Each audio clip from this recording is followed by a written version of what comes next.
What is up, everybody? Chris Folk Podcast here, episode number 92. Today we're going to be talking about the cardiovascular system. We're going to call this one the Cardiovascular Conundrum. How are we going to, what is the best way that we could, address our heart and our lungs to train those to be as strong and as efficient as possible? Now, the reason that it is important to train these systems is that as we look at, strength as a whole, right? And I think it was in the 1960s, there was an author that looked at, or a scientist, that looked at physical strength, right? And he found out the stronger that you are in your 20s and your 30s, the stronger you're going to be when you're an adult, right? So when you're in your 60s, you're going to have, say, 80% of your strength when you're in your 20s and your 30s, right? So if you get stronger in your 20s and 30s, in theory, you're going to be stronger in your 60s, right? And I think now, that was in the 1960s, I think now we have a better idea and a better grasp of that, where we could continue to build strength into our 30s if we train a little bit smarter and into our 40s, right? So if we're able to do that, we're going to be a stronger individual when we're 60, 70, 80, and beyond. I think we could take that same approach, that same concept to the way that we train the heart and the lungs. The better we can train our cardiovascular system now, the better we're going to be when we're older. Now, a few weeks ago, it's probably months now, that, I came across, I think it was Peter Attia was talking about what is the number one, what is the number one marker, to decrease all-cause mortality, and they started looking at VO2 max, right? Your ability to use the oxygen that you consume, and when we start looking at different ways to train the body, we have to keep in mind that we have to kind of push ourselves to a certain level, and there's 3 different ways that we could kind of address that VO2 max and to make improvements here. And as we backtrack a little bit, Len Schwartz, he's the guy that he created the heavy hands, right? He figured out that the highest VO2 maxes came in the form of cross-country skiers. So if it's our job to improve our VO2 max in an effort to live a longer, healthier life, we have to keep in mind that these cross-country skiers had a higher VO2 maxes because of the type of exercise that they did, the type of training they did. It involved all 4 limbs of their body, right? So they figured out that because the skiers generated propulsion using all 4 limbs, that the athletes were able to generate an elevated heart rate and maintain it longer when the workload is spread across all limbs. So, instead of just doing a bunch of stuff where maybe if you're doing a lot of rowing, your upper body gets blasted. If you're doing the bicycle, your legs get blasted. Your muscular effort, the muscles themselves might get a little bit more fatigued, right? But if you could spread that workout over all 4 limbs, you think about the bike that has the arms on it, those Airdyne bikes, the fan bikes, or you think about just getting out walking, you see those power walkers, that thing existed for a reason. Len Schwartz invented heavy hands where you just hold light weights, and as you walk, you just kind of, move your arms in a way that kind of helps propel you a little bit faster. It gets the heart rate elevated, and you're able to maintain that heart rate. It's not a huge spike where you're getting a oxygen debt, but you're able to elevate that heart rate, and you're able to survive and go, longer periods of time with an elevated heart rate if the work is spread out throughout the entire body, right? So I hope that made sense. So we got to remember, if we want to live longer, we have to keep our lungs and our heart in mind. It's not just about building these big, strong muscles. We have to take care of the cardiovascular system. There's 3 ways to take care of that system, and I would recommend that cycling through these systems, cycling through, cycling through the systems is going to be a mandatory thing throughout the course of the year. The body's going to kind of adapt and neutralize to any kind of training modality that it's exposed to. So, if you just continually do, say, steady state cardio all the time, or if you continually just do CrossFit style metabolic conditioning all the time, your body's going to adapt to that, and your workouts aren't going to be as efficient as they were, when it was a novel training experience. Okay, so the first way is that steady state cardio, right? It's that going out for that long jog or that long walk. It's working on the bike. It's, doing something at lower levels, maybe 70% effort. You keep your heart rate at a desired level for a given length of time. So you go out for a jog, 135, 145 heart rate for a 5K, right? That's fine. That's nice and easy. You motor along without much oxygen debt. Oxygen debt is that ability where you're gasping for air. You think about the talk test, where it's like if you could hold a conversation with somebody, you're not working out in oxygen debt. If it gets to the point where you tell that person, hey, you're breathing heavy, you can't keep up the conversation, you are now in oxygen debt. And your heart rate's probably going to show it if you have a monitor of some sort, right? With this type of training, the more adept you become, the less effective it is, right? So the first time you go out running, it's going to be pretty taxing on the heart, it's going to be taxing on the muscles. You do that same run 10 times, it's just going to become a little bit easier. This is great for a beginner. If you're just starting out, it could be just taking a long walk. It could be, taking a very slow jog. I've been doing this myself now. I just switched over to this style of training. I'm following Phil Maffetone's methods where you take 180 and you minus your age. So for me, it's 180 minus 36. So that puts me at 44, I think. sorry, 144, yeah, 144. 180 minus 36 is 144. That's the top end number for me. So if I'm going to stay in that MAF zone, Phil Maffetone says that if you could stay underneath your number, you use a 10 beats per minute range, right? So my high number is 144, my low number is 134. If you could stay in between that window there, it doesn't tax your heart too much, it doesn't tax your lungs too much, it doesn't tax your muscles too much, and you're able to keep form and keep good technique while you're out there running. You're going to be able to train longer, for a longer period of time, without those setbacks, without the soreness, without the injuries, without the achy joints and muscles, right? So if you can keep your heart rate low, I've just been experiencing the first 3 out of 4 times I failed, and my heart rate just went way up. If you see me out running the streets here, out here in Wassergasse where I live, man, if you see me running the streets, you're gonna see a man walking, a bald-headed man, jogging at a snail's pace, basically. Because in order for me to stay in that zone, I have to be moving pretty slow. At the end of it, I feel pretty energized. I'm not worn out from the run. I've been able to lift pretty heavy and the next day and reach some new heights in the gym. And I'm still going out and I'm training the cardiovascular system the day previously. So far, so good. I like it, okay? Now, the goal then with this, because the body becomes adapted to it, the less effective the modality, right? The more you do it, the less effective it becomes. So in order for you to keep finding improvements in this Maffetone zone, this MAF zone, is that you have to, push the pace. Keep your heart rate in the same zone, but complete the run in shorter amount of time. So you're able to increase your pace a little bit, each week probably a little bit faster, right? And then after that, you could probably add some distance to it. So you're not just going to continually run the same loop. You're going to find different ways to add more challenges to you without violating the Maffetone rules. Now, if you don't want to get that complex, I have a Fitbit, and one day this week I was just like, what the hell does it even matter? I'm just going to freaking run. And then I changed my mind because I'm like, I have to test drive this Maffetone method. But I've had those days where I'm just like, who cares? Just go run. Distance doesn't matter. Time doesn't matter. Just go out there and get it done. If that's somebody if that works better for your mind, then just do that. Just jog a loop, right? Next time, go a little bit further. Let's say you ran to the tree and back. Next time you run a little bit past the tree to the next light post, and then you come back, right? Just keep adding a little bit like that. Again, steady state cardio doesn't have to be complex. I'm making it complex with the Maffetone method because I'm test driving a guy's training methods that he's been, fine tuning for decades. And if this is something that I could do now in my 30s, 40s, 50s, where I could stay in this Maffetone method and not break my body down, I'm probably going to do it because there's nothing that really trains my heart and lungs quite like running. So that's what I'm experimenting with now. That's the first way, steady state cardio, right? I hope I didn't lose you. And if I did lose you, guess what? Get your heart rate elevated, 70, 80% of your max, all right? And if you go in the 70 to 80% number, you're going to go 220 minus your age, right? The old school formula. Max heart rate, 220 minus age, and then you take 70 to 80% of that, all right? There's 2 options there. You can follow the MAF method, or you can go old school, 220 minus age situation there, right? Either way, steady state, nice, steady, even pace there. Keep it moving. Try to add a little bit of distance. Try to do the same walk in less amount of time.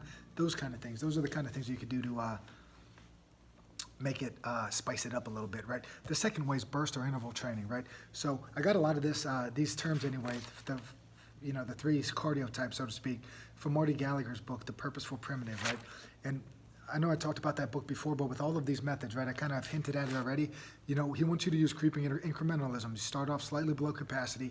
You stay in this program for 4 to 12 weeks. So you're going to try each method here for 4 to 12 weeks, and you start off really easy. You start off below whatever you're capable of.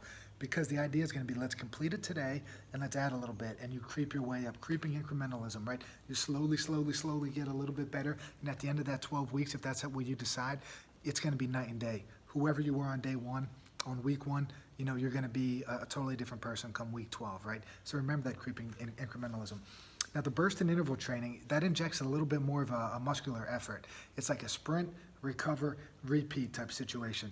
If you're going off of the 220 now, the max heart rate, we're going 95 to 105% of your maximum. And then you want to allow the heart rate to return back down to 70 to 80%. So for the sake of this, let's make it simple. Let's just say your number is 180, okay? Let's say you're 40 years old. 220 minus 40 is 180, okay?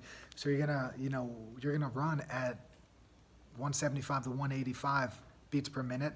Then you're gonna let your heart rate recover, down to 135-ish, 140-ish, and then you're gonna repeat the burst again, right? So it's a big spike of the heart rate, and then you let it recover, and then a spike, and then a recover. The amount of time it takes to recover is gonna depend on your current, fitness level. If you just did 12 weeks of the steady state cardio and now you're switching over to the burst intervals, your ability to recover is going to be better than if you just kind of get up and get started with the interval stuff, right? So if you're not somebody that's been running and training, make sure you put in that work with the steady state, right? Beginners start with the steady state. From there, then we can move to that burst, right? We can move to those intervals. I've been doing the 4x4 interval program where you do a 10-minute warm-up, you do 4 minutes working at, that 90% zone, okay? And then you take a 3-minute break. You do that 4 times. So you do 4 minutes, you do 4 4-minute intervals, right? So 10-minute warm-up, and then you do 4 on, 3 off, 4 on, 3 off, 4 on, 3 off, 4 on, 3 off, cool down for 5 minutes, that's your workout, okay? So I think at the end of that, it comes out to about roughly 45 minutes. That is a great program. My body responds really well to that. My cardiovascular system responds really well to that.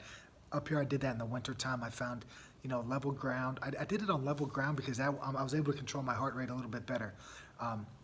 When you add the hills in the mix there, if your intervals aren't timed out right, if your running period is coming downhill where you have to run hard, it kind of hurts the knees, hurts the joints. So I decided I found a nice level running area, pretty level anyway, right by my daughter's school, that when I took her to school, I would do my intervals on those days. That's my opinion on it. Find a trail, something like that. That way you could dictate your heart rate and you could watch the clock. You're not out on the open road too much, right? You could watch your clock, you could watch your heart rate, and you could get your heart to the necessary spot. Contrary to what we did with that steady state now, with this type of interval training, you want to get into that oxygen debt. You don't want to be able to have a conversation with somebody when you're on go mode, right? You got to really stress the body and then let it adapt. Lastly now, remember that you want that heart rate to come down to 70 to 80%. If your rest intervals are too long, the cardio effect is diluted.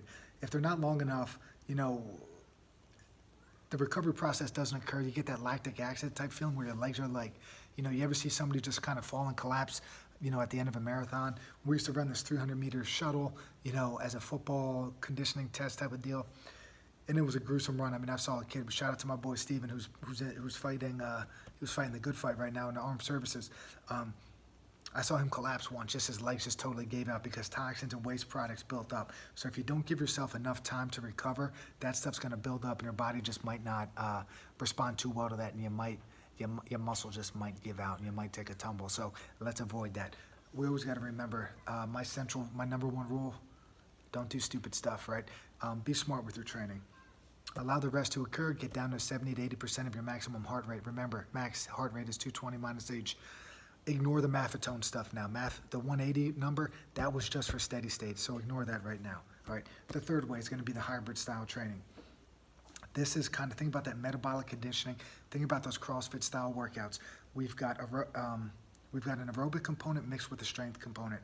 We've got front squats mixed in with sled pushes. We've got barbell cleans mixed with kettlebell swings, mixed with rope waves, mixed with ball slams.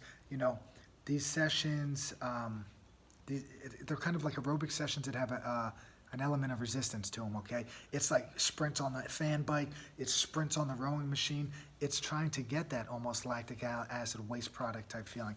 It's maybe doing that 300-yard shuttle in between rounds of chin-ups, That stuff, it's almost like the vomit-inducing style of training. This style of conditioning, my opinion, Marty Gallagher's opinion, a lot of people's opinion, it's kind of incompatible with heavy weight training. You don't want to do this stuff the day before you're trying to set a deadlift record. So, remember, you could only chase one rabbit, so to speak. If you make a decision you're going to chase 2 rabbits, you're going to go home empty-handed, right? So, you always have to keep that in mind. What are you working on in this moment? It's only 4 to 12 weeks. You could work on your heavy deadlifts at a different time of the year. If you're going to focus on the hybrid style of conditioning, this metabolic style conditioning for 4 to 12 weeks, then that's what you focus on, all right? There's aerobic and anaerobic pathways that are going to be used during this. Think about it, 2 minutes of hell on the rower or a 10-second sprint up a hill. Those are the components that we're thinking about doing here, right? So, in order to stay sane, if you were to ask me what's the best way to go about training the system, I think it's going to be using all 3, and you find different times of the year to do. For me, it was the winter time was great for the intervals, and I was doing walks. And then now that it's getting a little bit nicer, now the sun's coming out, I like going on long runs when it gets hot, I like getting out there and just sweating and doing the steady state stuff. So that's what I'm doing now. Then after I get sick of that, I'm going to be moving to the hybrid style and doing a lot of kettlebell work, a lot of sled work, a lot of strongman stuff. In the summertime, when the schedule gets really, really busy with my camps, that I just keep a kettlebell on the front porch, and then I just get after it. Kettlebell snatch test, a lot of clean and presses, a lot of swings, things like that, all right? That is how I break it down. And I stay with something. I stay with something for as long as I can, but if that mental point, that burnout comes in there, then I just kind of cut it and I move on to the next thing.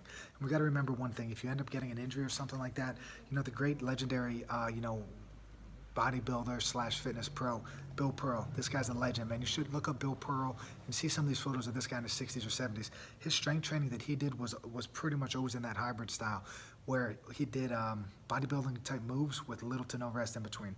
But anyway, Bill Pearl said this, right? The human heart doesn't care how it gets elevated, just as long as it gets elevated. So if you're somebody that has an injury or something like that, say you can't run, maybe you try to swim.